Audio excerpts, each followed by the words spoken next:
शायद है दूसरी तीसरी बार हो। आजकल भड़ोत जिला उसे कहते हैं। नर्मदा वहाँ उत्तर से दक्षिण को बहती है।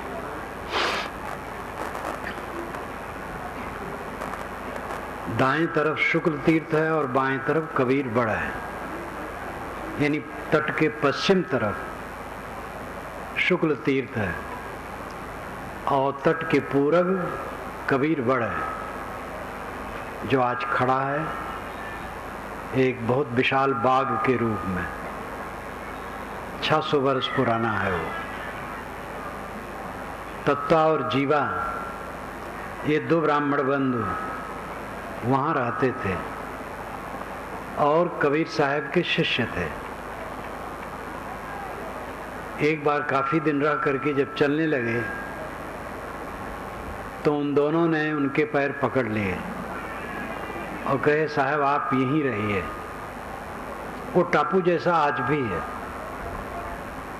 आश्रम है, मंदिर है और वही कबीर बड़ है, नदी बहती है। तो यहाँ एकांत है, आपको हम चाहते हैं आप यहीं रहें। तो साहब ने कहा, जो तू चाहे मुझको छाड़ सकल की आश, मुझे ही ऐसा हुए रहो सब सुख तेरे पास। अगर तुम मुझे चाहते हो तो सबकी कामना छोड़ दो, और जैसे मैं निष्काम हूं तैसे तुम भी निष्काम हो जाओ। बस सब सुख तेरे पास, सब सुख तुम्हारे पास है। मेरे पैर पकड़ करके क्या काम होगा? साधु के पैर में चक्के लगे रहते हैं, वो चलता रहता है। उन्होंने कहा, महाराज आप बनारस चले जाएंगे, हम यहाँ कैसे हमारा कल्याण होगा? तो साहब ने कहा, जो गुरु बसे बनारसी शिष्य समुंदर तीर, बिसराए बिसरे नहीं जो गुण हो शरीर। गुरु बनारस में रहते हो और शिष्य समुद्र के पास, समुद्र वहां से निकट है कबीरवड़ से, लेकिन अगर सद्गुरु का उपदेश शिष्य के हृदय में है तो भूलेगा नहीं। इसलिए देश की दूरी उसमें व्यवधान नहीं कर सकती है।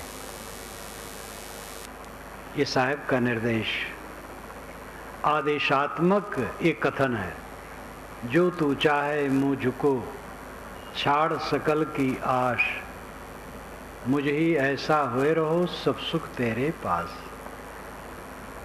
गुरु कहते हैं, ऐ शिष्य तू मुझे अगर चाहता है तो जैसे मैं निष्काम हूं वैसे तू भी निष्काम हो जा, बस सब सुख तुम्हारे पास है।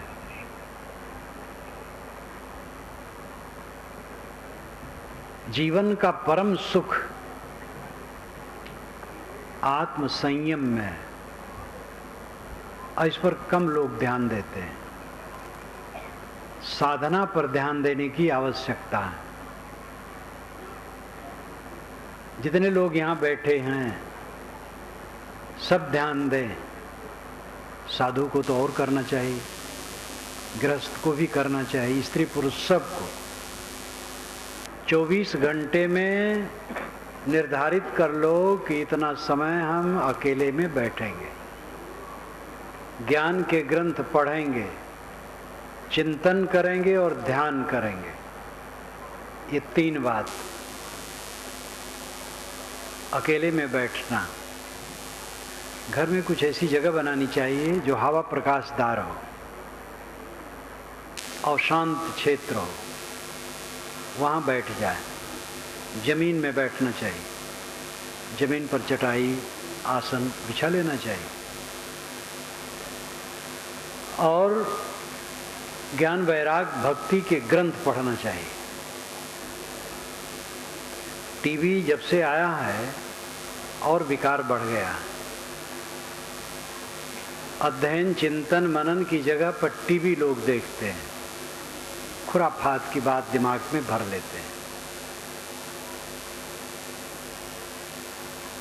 इस पर संयम की जरूरत है। समय निकालें, 2 बार समय निकालना चाहिए, सुबह शाम। 2 बार न निकले, 1 बार सही। सबकी योग्यता अलग अलग होती है, स्थिति अलग अलग होती है। जवानी में बहुत व्यस्त है आदमी, कम निकाल पाएगा, बुजुर्ग है ज़्यादा निकाल पाएगा। सबको समय निकालना चाहिए। गृहस्थी नहीं, कितने महात्मा हैं जो समय नहीं निकालते हैं। 24 घंटे ऐसे बीत जाते हैं, खाते सोते बात करते काम करते, बस ऐसे समय बीत जाता है। ये बहुत बड़ी असावधानी है। हर इंसान में बल है अपने आप का उद्धार करने के लिए। आपके लिए कोई भोजन बना सकता है, आपके लिए कोई बिस्तर बिछा सकता है, आपके लिए कोई मकान भी बना सकता है, लेकिन आपके लिए कोई भजन नहीं कर सकता है, साधना नहीं कर सकता है। वो खुद आपको करना है। दवाई स्वयं खाने से रोग दूर होगा, स्वयं भोजन करने से भूख मिटेगी। इसी प्रकार जो मन की पीड़ा है, इसको दूसरा कोई नहीं मिटा पाएगा। मित्र, सतमित्र, संत, गुरुजन की सही राय से तात्कालिक मन की शांति होती है। कोई उलझन है, उद्वेग है, और सतमित्र हैं और उन्होंने 2-4 बात कही और मन में शांति आ गई। गुरु संत हैं, लेकिन अस्थाई शांति के लिए स्वयं अभ्यास करना पड़ेगा। बात बात में बड़ा अंतर होता है। एक बात सुन करके मन खलबला जाता है और एक बात सुनते ही मन शीतल हो जाता है। इसलिए ध्यान देना चाहिए कि स्वयं किसी के लिए ऐसी बात न करे जो उद्वेगित हो। किसी को उद्वेग पहुंचाने की चेष्टा न करनी चाहिए। और दूसरे ने हमारे लिए किया है तो उद्वेगित ना हो, उसको सह लें। सहने के अलावा कोई चारा नहीं है। सबको सहना पड़ता है। जिसका जितना व्यापक क्षेत्र होता है उसको उतना ज़्यादा सहना पड़ता है।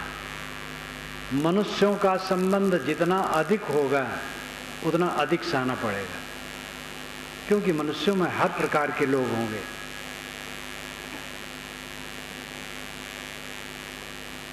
स्वयं सह लेना और दूसरे को सहाने की चेष्टा न करना, ये अपने अहंकार को मारे बिना नहीं हो सकता है। हमारा घोर शत्रु कौन है?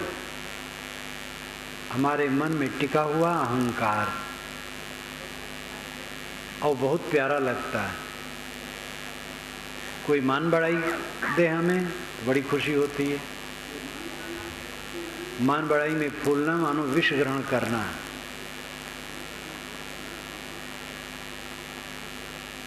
तो अपने मन के अहंकार को मारें,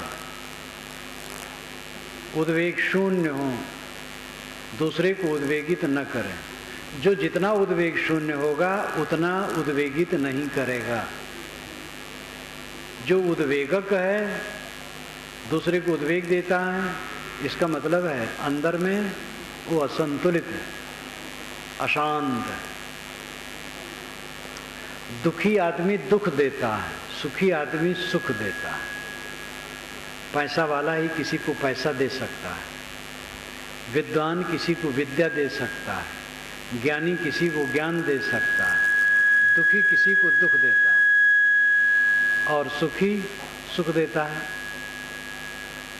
अगर हम दूसरे को दुख देते हैं तो स्वयं दुख से खाली नहीं, और देंगे तो और वो फलेगा। एक बीज डालने से पौधा होता है धान का, और 3 शाखाएं उसमें निकली, तो 3 बालियां आएंगी। एक एक बाली में 100 दाने भी हो तो 300 दाने हो गए। एक दाना में 300 दाने। इसी प्रकार बुराई और भलाई, ये दोनों के फल बढ़ते हैं। बुराई करेंगे उसका फल बढ़ेगा, अच्छाई करेंगे उसका फिर फल बढ़ेगा। अपने को सुधारने के अलावा कोई चारा नहीं है। विवाद चारा नहीं है। विवाद करके समाधान नहीं होता है, सह करके समाधान होता है। फिर निर्णय की जरूरत होती है, निर्णय दिया जाता है। कहीं किसी व्यक्ति का निग्रह भी किया जाता है, दंड भी देना पड़ता है। ये सामाजिक परिस्थिति में ये सब होता है। लेकिन जो रात दिन की बात है, वो अपने मन को ही, अपने अहंकार को ही मारना होता है।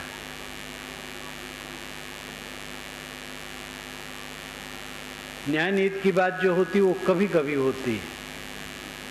कभी कभी आपको किसी को दंडित करने की जरूरत पड़ सकती है। रात दिन आप दूसरे को दंड देंगे। पत्नी ने गुस्से में कुछ कह दिया, न तो आप उसके लिए पंचायत बैठाएंगे और न तो उसको दंड देंगे। दंड देंगे तो कब तक चलेगा? इसलिए दंड का विधान, न्याय का विधान, ये समय समय से होता है। रात दिन की साधना में सहना सबसे बड़ा तरीका है। सह लेना, दूसरे को सहाने की चेष्टा न करना, अपनी बात किसी पर न लादना, दूसरे की उचित बात मान लेना, अपना अधिकार दूसरे पर न जमाना, अपने कर्तव्य का पालन करना। जब हम दूसरे को अपने अधिकार करने में, अपने अधिकार करने की चेष्टा करते हैं, तब हम उसी के अधिकार में हो जाते हैं। जो लोगों पर अधिकार करना चाहेगा वो स्वयं दूसरे के अधिकार में हो जाएगा। जो किसी को अपने अधिकार में नहीं करना चाहेगा उसके अधिकार में पूरी दुनिया है। इच्छा ही जब मिट जाती है तो सब पर वो सम्राट हो गया। ये साधना का विषय है। आप कह सकते हैं संत के लिए है, संत के लिए नहीं है। जो दुख न चाहे उसके लिए। गृहस्थ लोग दुख नहीं चाहते हैं तो उनको भी करना है। संत भक्त की तो 2 श्रेणियां हैं। वैसे संत शब्द का अर्थ है सत्य में स्थित है। सत शब्द से संत बनता है। संत शब्द सत्य में जो स्थित है वो संत है, चाहे किसी कपड़े में हो। कपड़े के रूप में भी एक मर्यादा है। हम लोगों के अलग वेश हैं, आश्रम अलग है, साधु आश्रम। लेकिन ये तो मानव की बनाई श्रेणी है। इसका अपना उपयोग है। दुख किसी को प्रिय नहीं है। गृहस्थ भी जब दुख नहीं चाहते हैं तो क्या दूसरा रास्ता होगा जिससे दुख ना हो? यही रास्ता है। सह लेना, गम खाना, क्षमा कर देना, शील से रहना, समता से रहना। घर में 4 लोग हैं, सबका स्वभाव अलग है, रुचियां अलग हैं, गुण कर्म अलग हैं। बिना सहे किसी का जीवन सुख से नहीं बीत सकता है। साधना के विषय में कह रहा था, साधना में मन देना चाहिए। अनादिकाल का बिगड़ायल मन है, इसमें तमाम विकार भरे हैं। इस जीवन में भी जब से होश में आए तब से इसमें विकार भरते रहे। उन विकारों का जखीरा पूरा मन में इकट्ठा है, वो आदमी को बैठने नहीं देता है। जो जानो जो जानो जग जीवना, जो जानो सो जीव, पानी पचावो अपना, पानी मागिनत पी। अगर जीव को जानते हो और जीवन जीना जानते हो तो जो पानी पिए हो उसको पचा लो और नया पानी न पियो। ये लाक्षणिक कथन है। जीव शुद्ध तत्व है, मौलिक तत्व है। उसी के विशेषण में आत्मा, राम, ब्रह्म अनेक शब्दों का प्रयोग होता है। मूल जीव शब्द है। अगर अपने स्वरूप को समझते हो, अपने आत्मा को समझते हो और जगत में जीने का ढंग समझते हो तो जो पानी पिए हो पचा लो, नया पानी न पियो। ये पानी है वासना, अहंता, ममता। जो अहंता ममता आज तक बनाए हो उसको पचा दो, मार दो और नई अहंता ममता न ग्रहण करो। कुछ अहंता ममता करना पड़ता है, मेरा मानना पड़ता है, तब व्यवहार चलता है। श्री काशी साहब ने अपनी वाणी में जहाँ कहीं लिखा है तो प्रायः लिखा है कि दृढ़ अहंता ममता का त्याग। इसका मतलब हल्की अहंता ममता जो व्यवहार के लिए है वो दूषित नहीं। जैसे मेरा घर है, मेरा परिवार है, साधु भी कहते मेरा आश्रम है, ये हल्की अहंता ममता है। विवेकवान समझता है मेरा नहीं, लेकिन व्यवहार के लिए तो कहना पड़ेगा।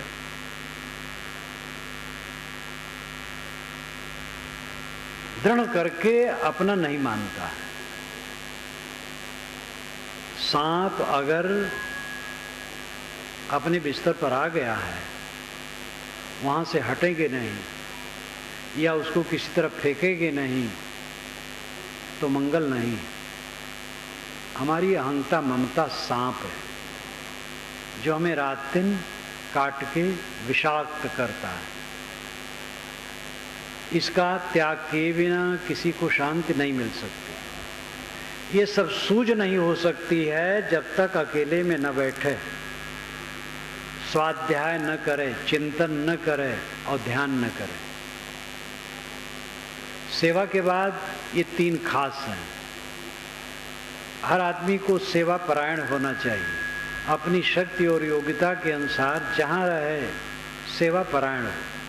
सेवा से चित्त शुद्ध होता है। इसके आगे जो बात है वो तीन है: स्वाध्याय, चिंतन और ध्यान।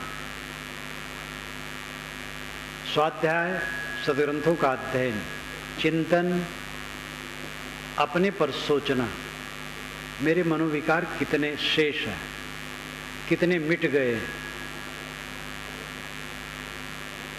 मिटाने के लिए हम क्या प्रयास कर रहे हैं। अपने पर चिंतन, आत्मचिंतन। आदमी प्रतिक्रिया में जीता है।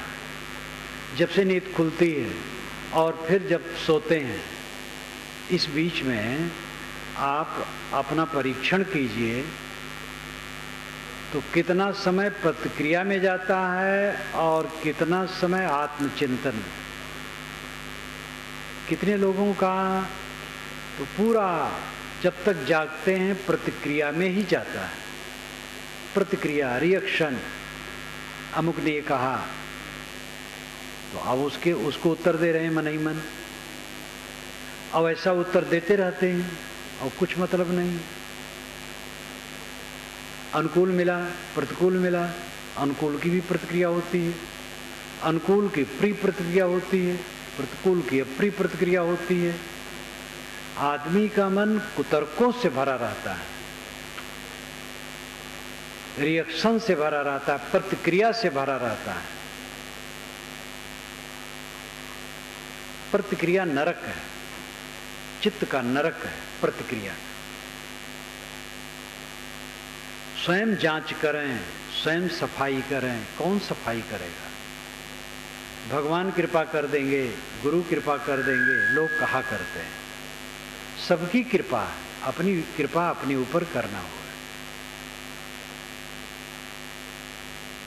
भगवान जिसे हम कहते हैं वो परोक्ष है, कल्पना का विषय है। सदगुरु जिसे कहते वो सामने हैं, वो उपदेश कर देगा, करना पड़ेगा खुद। अपने अंदर के विकारों के दृष्टा हम खुद हैं, स्वयं ही उन्हें काट करके निकालना पड़ेगा। और इसके लिए जब रोज प्रयास चलेगा तब आपको इसमें रस मिलेगा और देखेंगे चित्त में बहुत अंतर हो गया।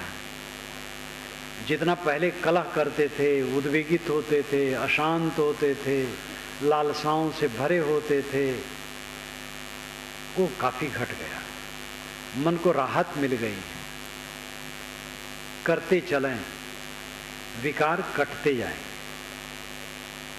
चिंतन और ध्यान, ध्यान का भी अभ्यास सबको करना चाहिए। ध्यान क्या है नाम की एक छोटी सी पुस्तक है, बुक स्टॉल से आप उसको जरूर लें। 2-3 रुपए की पुस्तक होगी, उसमें सब विधान बताया गया है। रोज ध्यान करें, ध्यान न लगे तो भी ध्यान करें। जिनको अस्थाई बैठने में कठिनता हो, लेटे लेटे करो, करना चाहिए। पहले साधना में कठिनता लगेगी, अभ्यास बढ़ जाने पर सरलता हो जाएगी। स्वाध्याय, चिंतन और ध्यान, ये तीनों प्रक्रिया लेना चाहिए। रोज आप करते जाएं, देखेंगे आपके चित्त में बहुत अंतर हो गया। शांत जीवन का परम सुख है। जीवन भर जो हम कमाते हैं वो रहता नहीं, मिट जाता है। जहां तक जितनी उपलब्धियां कही जाती हैं, सारी उपलब्धियां शून्य हो जाती हैं। और इन्हीं उपलब्धियों के आश्रय में मनोविकार इकट्ठा होता है। प्राणी और पदार्थ का संग्रह, यही तो हम उपलब्धि मानते हैं, और इसमें विकार इकट्ठा होता है। और उसी विकार में हर आदमी का चित्त जलता है। इस पर गंभीरता से सोचना चाहिए। समय भागा जा रहा है, रुकने वाला नहीं, और इसी में शरीर सबका जीर्ण हो जाएगा और एक दिन छूट जाएगा और ये काम वैसे रह जाएगा। समझदार साधक के मन में ये शौक होना चाहिए कि इसी जीवन में मुक्ति का आनंद लें। मुक्ति का आनंद वासना की ग्रंथि का कट जाना है। जब वासना की गांठें कट जाएंगी, सारे विकार क्षीण हो जाएंगे। ऐसी अवस्था में जो चित्त की निर्मल दशा है, वही जीवन मुक्ति का सुख है। जीवन मुक्ति का सुख बहुत भारी भरकम है, इससे गृहस्थों को घबराना नहीं चाहिए। केवल साधु वेशधारी जीवन मुक्त होंगे और गृहस्थ वेशधारी नहीं होंगे, ये बात नहीं। जीवन मुक्ति एक बार मिलती भी नहीं। जितना विकार कटता है उतना मन हल्का बनता है, उतने अंश में जीवन मुक्ति होती है। जीते जीते मुक्ति। 4 वर्ष के पहले जो वासनाएं उद्वेगित करती थी, अब वो नहीं करती उतनी, तो मुक्ति हुई। व्यापारी कुशलवा माना जाता है जो अपने व्यापार का हिसाब किताब रखता है। साधक सही वह माना जाता है जो निरंतर आत्मनिरीक्षण करता है। 4 वर्ष के पूर्व जो उद्वेग था अब नहीं है, 2 वर्ष के पहले था वो नहीं है, गत वर्ष में था वो नहीं है, 6 महीने के पहले जो मन में भ्रांति थी वो नहीं है, तो समझ लो कि अध्यात्म की तरफ बढ़ रहा है। अब अगर वैसे विकार हैं, कोई उन्नति नहीं। अगर विकार बढ़ रहे हैं तो पतन है।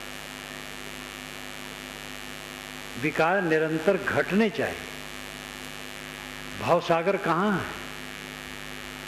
ये मन का विकार भवसागर है। इच्छा करी भवसागर, जामे बोहित राम आधार।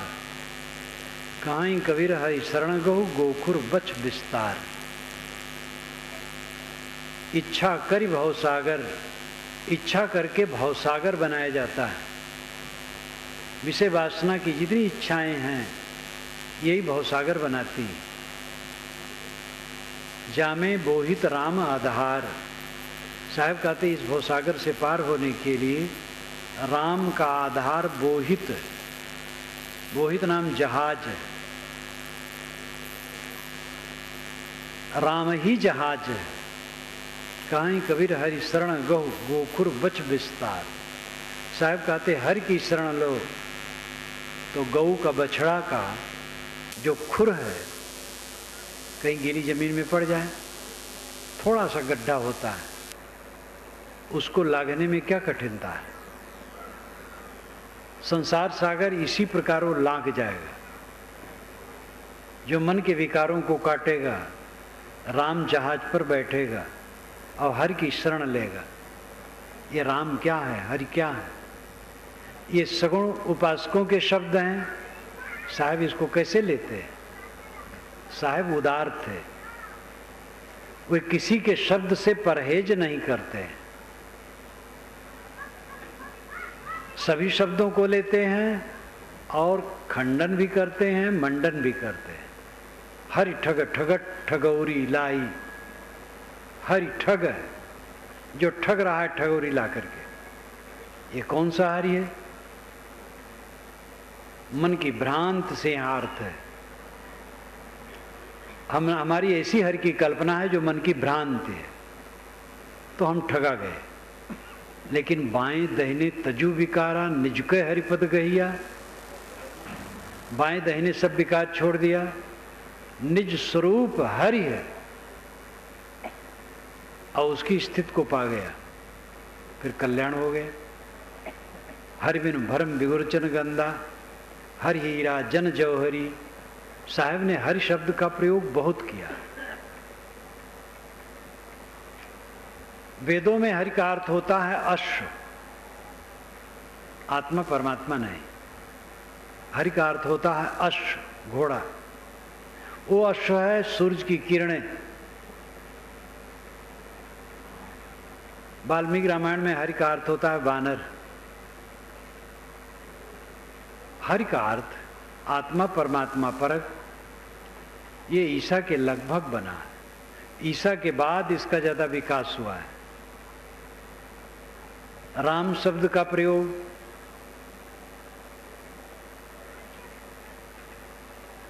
और बाद में हुआ है। 8वीं 9वीं शताब्दी से कुछ कुछ राम नाम भजन शुरू हुआ है।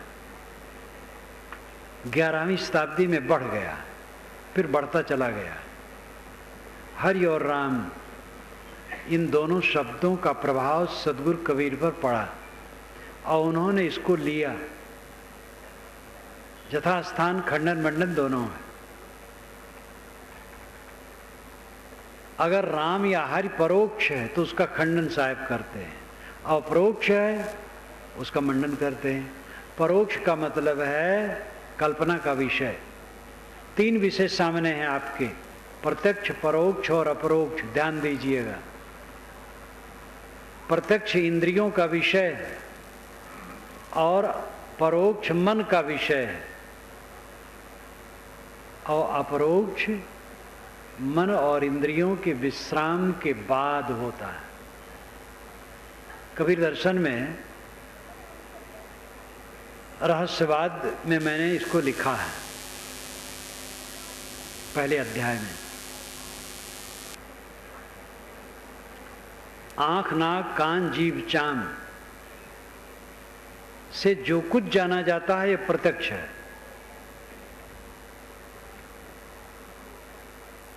और परोक्ष है जो मन का नक्शा है, मन की अवधारणा है, मन की कल्पना है। और जहाँ इंद्रियां शांत हुई और मन शांत हुआ, दोनों शांत हो गए, तो अपरोक्ष है। स्वयं सत्ता रह गई, आत्म सत्ता। इंद्रिय और मन के झरोखे से हम दुनिया को जानते हैं, रिश्ते हैं और खींचते और बहिर्मुख बने रहते हैं। जब इंद्रिय मन के झरोखे को हम बंद कर देते हैं, तब अपने में लौटते हैं। ये साधना का विषय है। देखते सुनते छूते खाते पीते सोचते थकान नहीं लगी है? थकना चाहिए। बाहर से थके बिना कोई अंदर नहीं लौटेगा। तो कबीर साहब का राम अपरोक्ष परोक्ष नहीं है। कबीर साहब का राम और हरि कल्पना का विषय नहीं है, किंतु वही खुद कल्पक है, स्वयं स्वरूप है।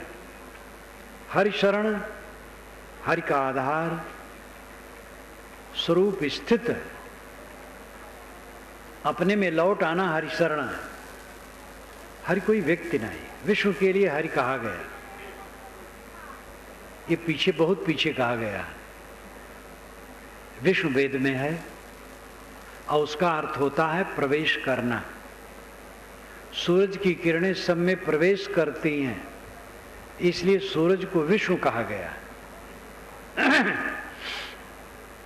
इदम विष्णुर विचक्रमे त्रेधा निदधे पदम समूढ़ मत्स्य पांसुरे, ये ऋग्वेद का मंत्र है। इदम यहाँ पर विष्णु, विष्णु विचक्रमणे, विचक्रमे चला, त्रेधा तीन प्रकार से, निदधे रखा, पदम पैर।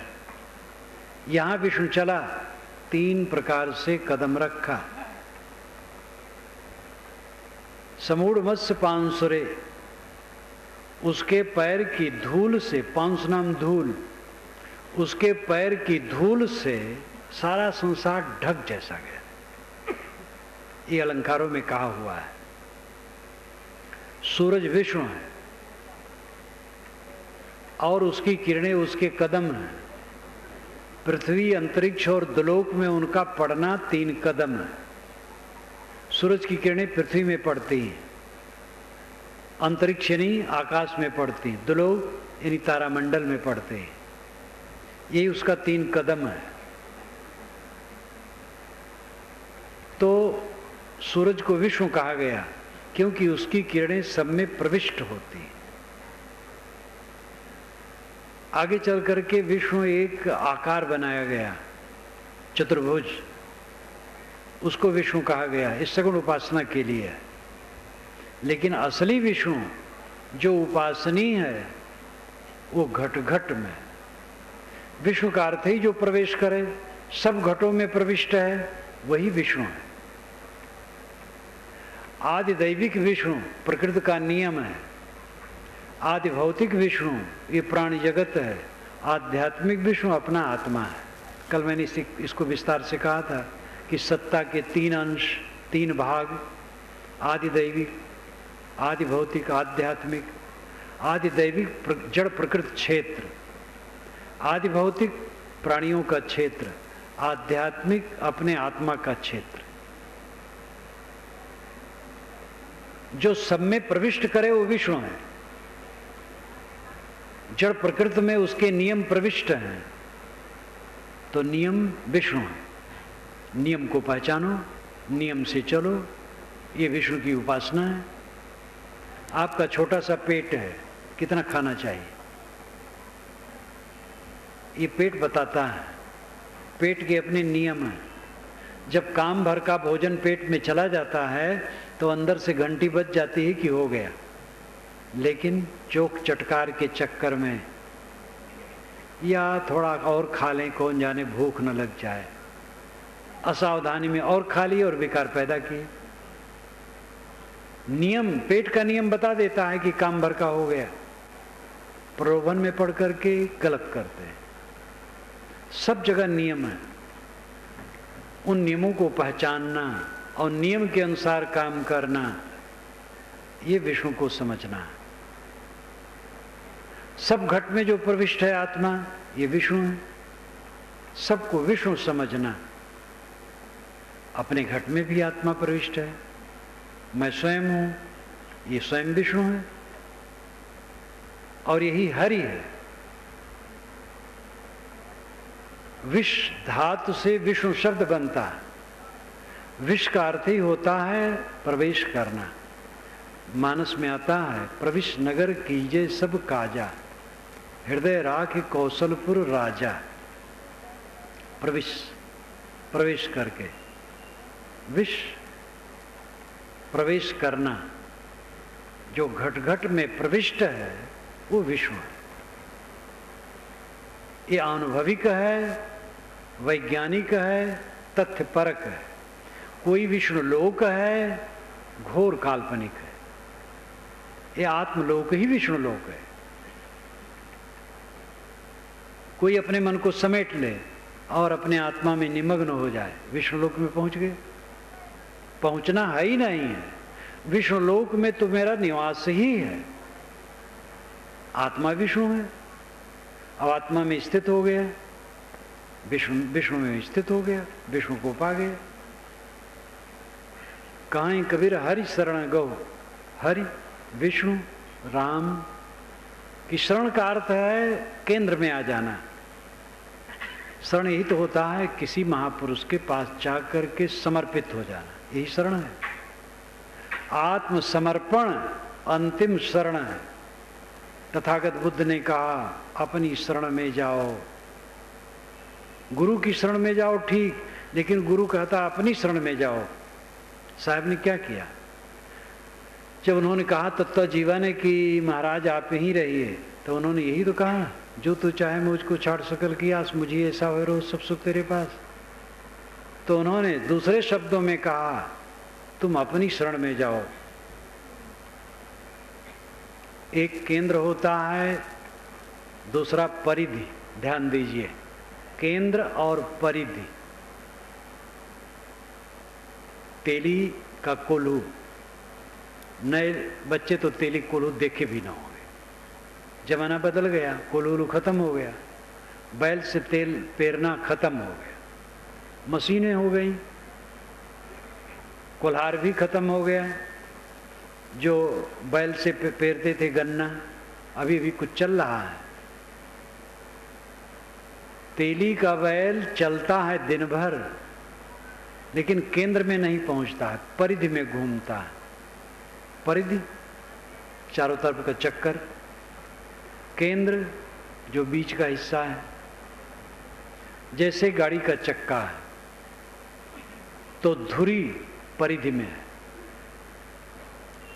और वलय जो लोह का पट्टा है वो परिधि में है, और धुरा केंद्र में है।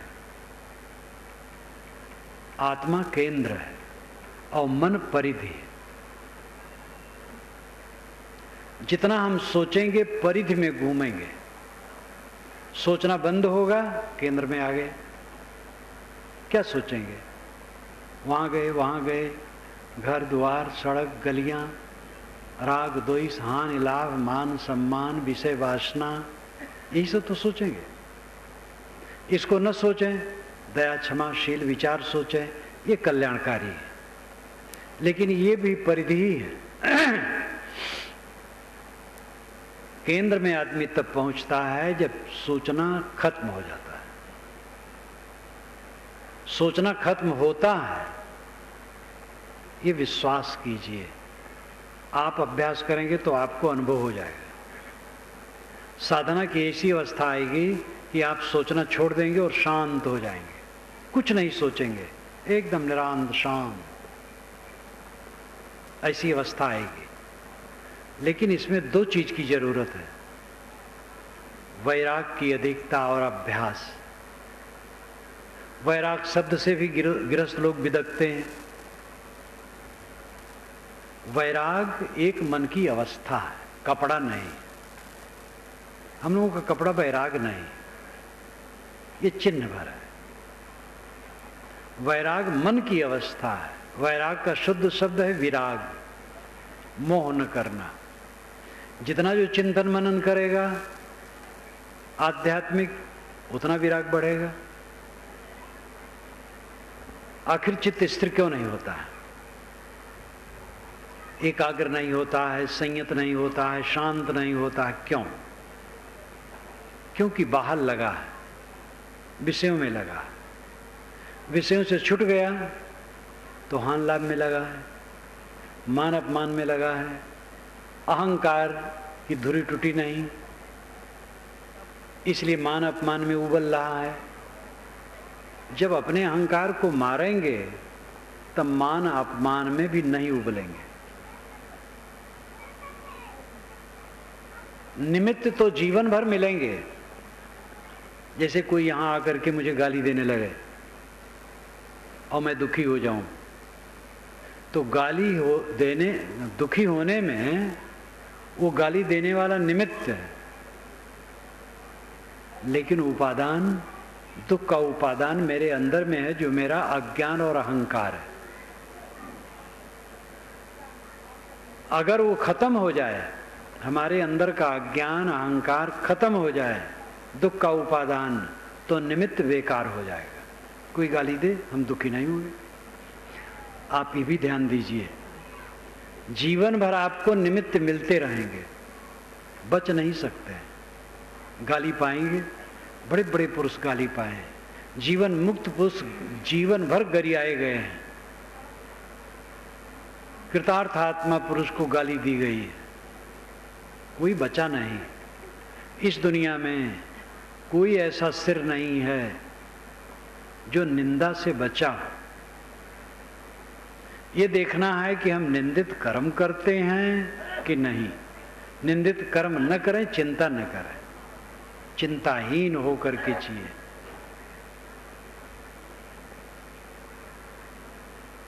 दुख का उपादान, उपादान का मतलब है जिससे वस्तु पैदा हो। जैसे भात, भात का उपादान चावल है, भंडारी रसोईया निमित्त है। घड़ा का उपादान मिट्टी है और कुम्हार निमित्त है। हमारे दुख का उपादान हमारा अज्ञान और अहंकार है, और निमित्त तो मिलते रहेंगे। निमित्त की चिंता न करो। अगर अंदर से अज्ञान और अहंकार मिट गया तो निमित्त कुछ नहीं कर पाएगा। आखिर जो मन को जीत लिए उन्हीं का तो बेड़ा पार हुआ। कबीर साहब कभी क्षोभित हुए, कभी क्षोभित नहीं हुए। 52 कसनियां उनके ऊपर बताई गई हैं, वो अतिशयोक्तियों से भरी है, लेकिन उसके मूल में यह है कि उनको कष्ट दिया गया, लेकिन अपने विरोधी के प्रति भी वो क्षुब्ध नहीं हुए। तथागत बुद्ध, महावीर स्वामी कोई क्षुब्ध नहीं हुए। अन्य साधक भी, स्वामी शंकराचार्य ने कहा है, प्रतिकार भावना बिना सह लेना ये तितिक्षा है। प्रतिकार भावना, बदला लेने की भावना न होना। संत ईसा को तकलीफ दी गई, अंत में हत्या भी कर दी गई। अपने हत्यारे के लिए उन्होंने कहा, जब क्रॉस पर लटके थे, कि प्रभु ये नहीं जानते हैं कि हम क्या करते हैं। इतने दयालु पुरुष, इनको क्षमा करना। कोई साधक होगा दुनिया के किसी क्षेत्र में, सबकी दशा एक है। इसीलिए साहब ने कहा, समझे की गति एक है, जिन समझा सब ठौर। काहे कबीर ये बीच के बल कहीं और की और। निमित्त सबको मिलते हैं। गोस्वामी तुलसीदास जी ने तो सबकी दुष्टों की भी वंदना कर डाली है। ब्राह्मणों को तो बहुत पुचकारा है, लेकिन काशी में ब्राह्मण खार खाए बैठे थे उनके लिए, और उनको रत्ती भर नहीं मानना चाहते थे।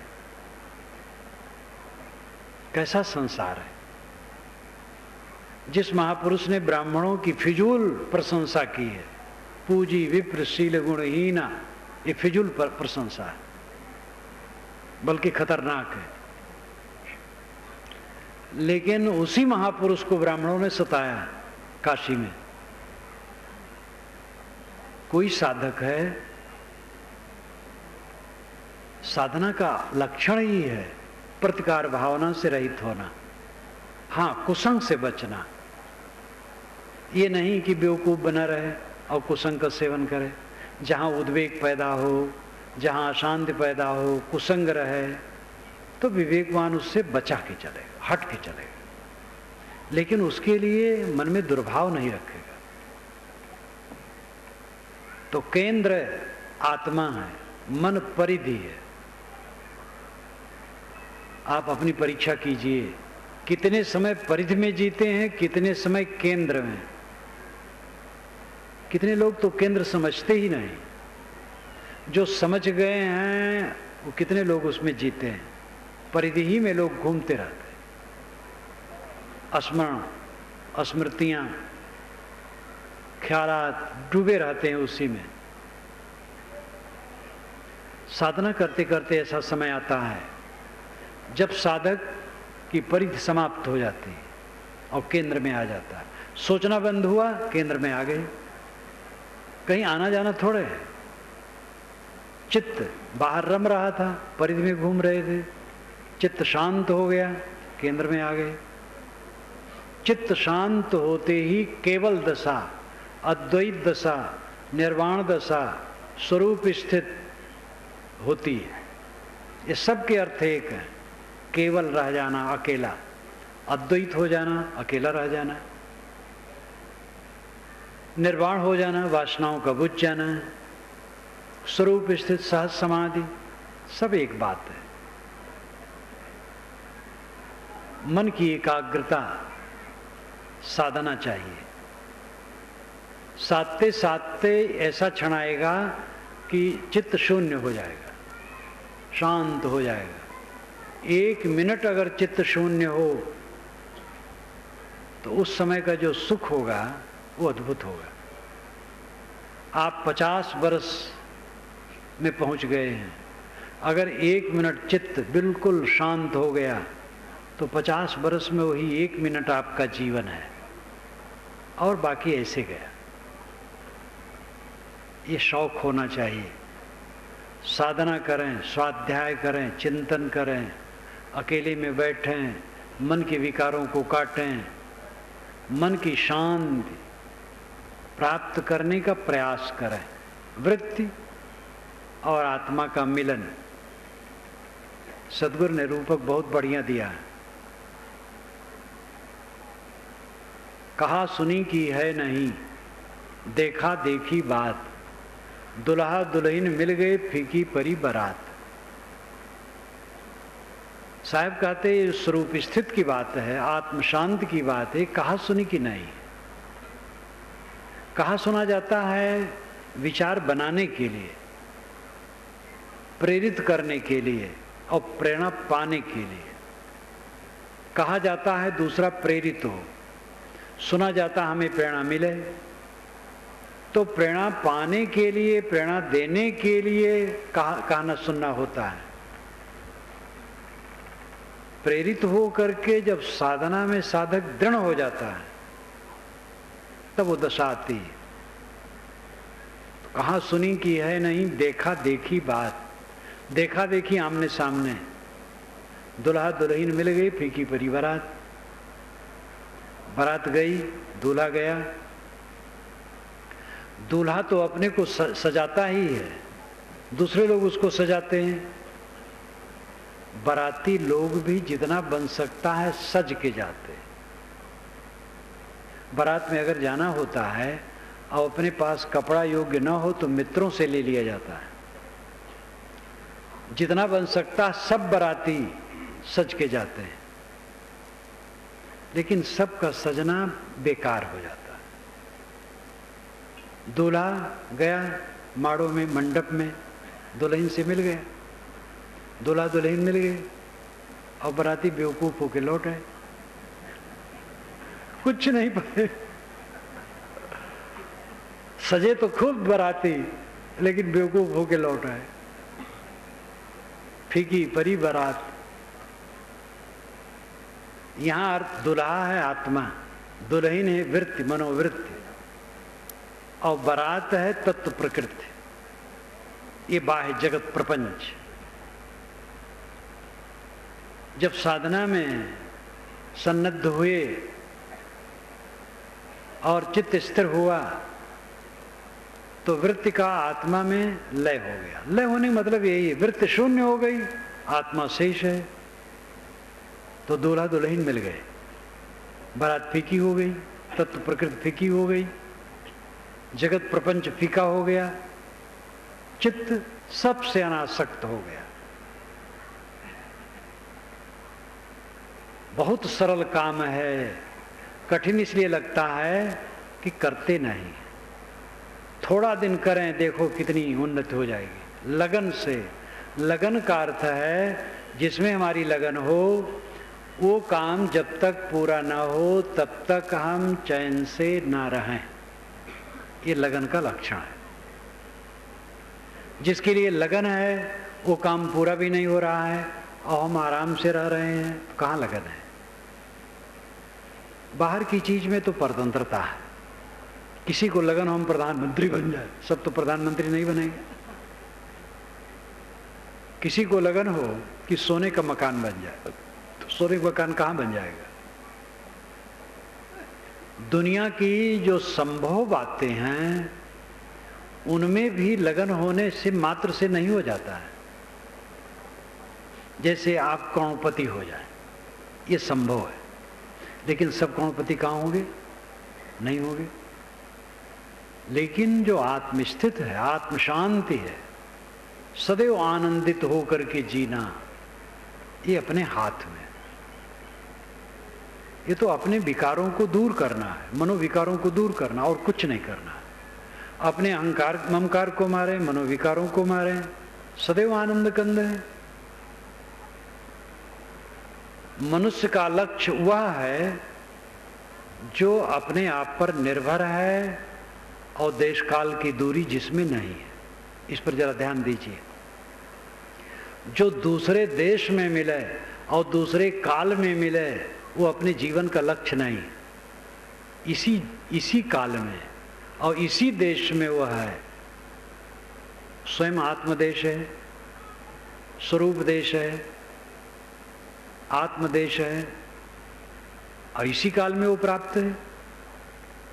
बस अहंकार छोड़ दे, मोह छोड़ दे, आसक्ति छोड़ दे, समझें, छोड़ना शुरू करें।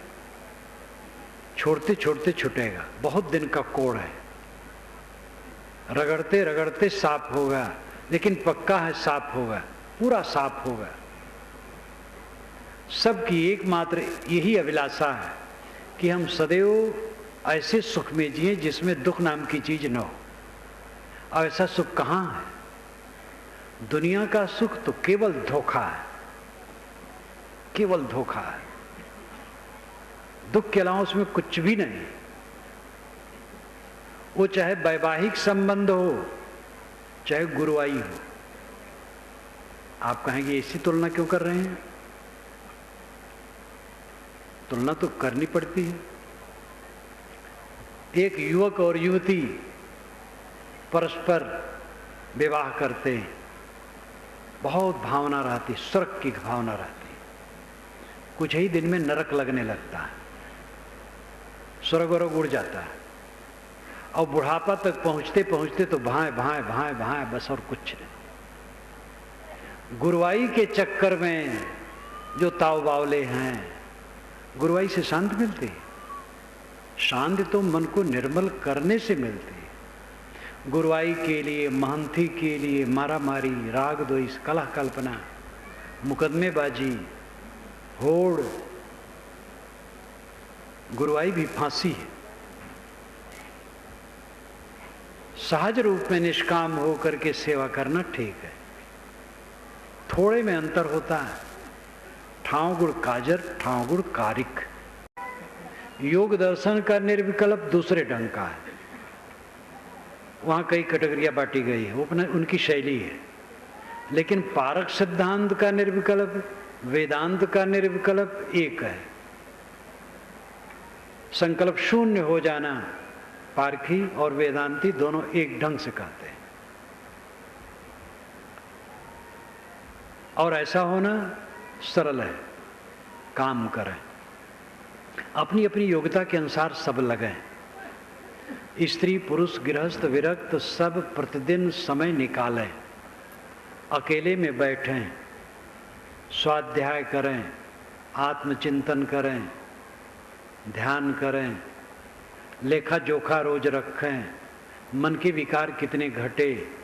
साधना जितनी बढ़ती जाएगी पर निंदा खत्म होती जाएगी। दूसरे की बुराई देखना बंद होता जाएगा। अपनी बुराई रात दिन देखने में फुर्सत नहीं मिलेगी। साधक विनम्र होगा, नम्र हो जाएगा एकदम चारों तरफ से। जिसकी साधना जितनी ऊंची बढ़ती जाती है चारों तरफ से उतना वो नम्र होता जाता है। तो दूल्हा दुल्हन मिल गए, फीकी परी बारात। कहा सुनी की है नहीं, देखा देखी बात। ये अंतिम बात है। आप लोगों के सामने मैंने शुरू किया कि भाई जितने सज्जन यहाँ आए हैं, संत आए हैं, स्त्री पुरुष आए हैं, इसका शौक करें। अकेले में रोज बैठने का कुछ समय निकालें। ध्यान चिंतन अध्ययन मनन करें। ऐसा जब करना शुरू करेंगे तब साधना में प्रगति होगी। और उसको छोड़ें ना, करते चलें। देखें चित्त में कितना अंतर आएगा। आपकी कमाई, आपकी उपलब्धि चित्त की निर्मलता। बाहर की जितनी उपलब्धियां होती हैं 16 आने झूठी। ये आश्रम है, यहाँ साधु हैं, बहुत सी पुस्तकें मैंने लिख दी हैं, बड़ा प्रचार है, देश विदेश में है। लेकिन ये सब हमारे लिए कौड़ी कभी नहीं। हमारा मन निर्मल है, शांत है, समाधिस्थ है, तो बस वही हमारा फल है। और अगर कहीं ये बाहर के चक्कर मकर में भटक गया तो गए। मेरी पुस्तकों से हजारों लोग लाभ लेते रहेंगे हजारों वर्षों तक, और मैं घोटाले में पड़ जाऊंगा। इसलिए मेरी उपलब्धि आपकी गृहस्थी जैसी है वैसे मेरी भी है। आपकी गृहस्थी घर द्वार बाल बच्चे, खेतबाड़ी, फैक्ट्री, कारखाना, दफ्तर, दुकानें। हम लोगों की उपलब्धि आश्रम, शिष्य शाखा, भक्त समुदाय, प्रचार प्रसार, कीर्त। आपका भी झूठा है, हमारा भी झूठा है। और दोनों मन फंसाए तो दोनों धोखे में गए। अपनी उपलब्धि है चित्त की निर्मलता, आत्म शांत, आपका परमात्मा, आपका ब्रह्म, आपका राम, आपका अल्लाह खुदा, आपका अस्तित्व है। उसमें लौट आएं, परिधि को छोड़ें, केंद्र में आए। इसी निवेदन के साथ मैं अपनी वाणी को विराम देता हूँ। बोलिए सद्गुरुदेव की